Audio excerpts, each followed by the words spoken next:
तो चलिए सीधे भविष्य में चलते हैं और देखते हैं कि 2026 तक भारत का जेनरेटिव एआई का लैंडस्केप कैसे एकदम बदल चुका है। ये कोई छोटा मोटा अपडेट नहीं है, ये एक पूरी क्रांति है। साल 2026 तक खेल पूरी तरह से बदल गया है और ये कोई हल्का फुल्का बदलाव नहीं है। ये एक ऐसा फंडामेंटल शिफ्ट है जिसने भारत के स्टार्टअप इकोसिस्टम को आप कह सकते हैं फिर से लिख दिया है। अच्छा, तो इसको थोड़ा समझते हैं। 2024 में एआई एक जिज्ञासा का विषय था, जिसे हम एआई क्यूरियोसिटी कह सकते हैं। कंपनियां बस ट्राई कर रही थी, देख रही थी कि ये है क्या। लेकिन 2026 तक आते आते ये बन गया है एआई कंपाउंडिंग। मतलब अब एआई सिर्फ एक टूल नहीं है, बल्कि ये स्टार्टअप्स का कोर इंजन बन गया है, जो उनकी वैल्यू को कई गुना बढ़ा रहा है। और अगर कहानी को नंबरों में देखना हो तो ये स्लाइड देखिए। सिर्फ 2 साल के अंदर जिनएआई स्टार्टअप्स की संख्या 240 से बढ़कर सीधे 890 हो गई है। ये चार्ट साफ साफ दिखा रहा है ये लगभग 3 गुना की छलांग है। ये सिर्फ ग्रोथ नहीं, ये एक एक्सप्लोजन है। तो आज की हमारी इस पड़ताल में हम इन कुछ चीजों पर नजर डालेंगे। पहले तो भारत का ये एआई बूम, फिर कैसे हम सिर्फ एक्सपेरिमेंट से निकलकर असल परफॉर्मेंस तक पहुंचे, कौन से बड़े सेक्टर्स में एआई बदलाव ला रहा है, इस तेजी को पैसा कहां से मिल रहा है, एक बहुत ही जरूरी डेटा गैप की बात करेंगे, और आखिर में फाउंडर्स के लिए 2026 की प्लेबुक क्या है। तो शुरू करते हैं पहले हिस्से से, भारत का एआई कंपाउंडिंग बूम। यहां हम देख रहे हैं कि कैसे एक नई ग्लोबल महाशक्ति उभरकर सामने आ रही है। तो जब हम ग्लोबल महाशक्ति की बात करते हैं, उसका मतलब क्या है? इसका मतलब है ये, 2026 तक भारत अमेरिका के ठीक पीछे दुनिया का दूसरा सबसे बड़ा जेन एआई स्टार्टअप हब बन चुका है। ये कोई छोटी मोटी बात नहीं है। लेकिन ये कहानी सिर्फ गिनती की नहीं है, असली खेल तो स्ट्रैटेजी में बदला है। तो चलिए हमारे दूसरे हिस्से पर चलते हैं, पायलट से परफॉर्मेंस तक। यहां हम समझेंगे कि फोकस कैसे आम टूल से हटकर बहुत ही खास एजेंट्स की तरफ चला गया है।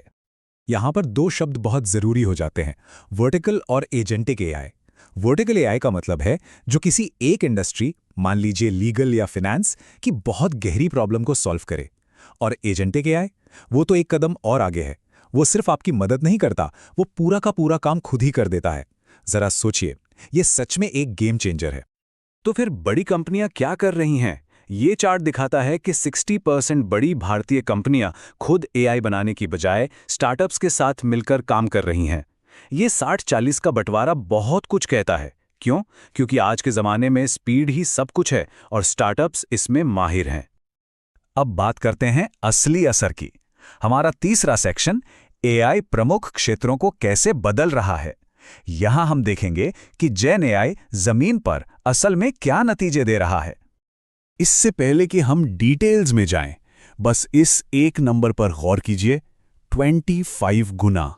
बस कल्पना कीजिए कि लीगल और एचआर डिपार्टमेंट में डॉक्यूमेंट्स को प्रोसेस करने की रफ्तार 25 गुना बढ़ गई है। ये एक अलग ही लेवल की एफिशिएंसी है। आइए इस टेबल पर नजर डालते हैं।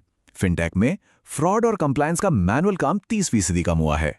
सास में वो 25 गुना स्पीड वाली बात तो हमने देख ही ली, लेकिन सबसे दिलचस्प चीज हो रही है एडटेक में, स्वदेशी एआई ट्यूटर्स का आना। ये सिर्फ ट्रांसलेशन नहीं कर रहे, बल्कि 22 से ज्यादा भारतीय भाषाओं की लिपि, व्याकरण और सांस्कृतिक बारीकियों को समझ रहे हैं। यह है असली लोकल इनोवेशन। ठीक है, अब आते हैं मुद्दे की बात पर, यानी पैसा। हमारा चौथा सेक्शन, जेनएआई की इस लहर को फंडिंग कैसे मिल रही है।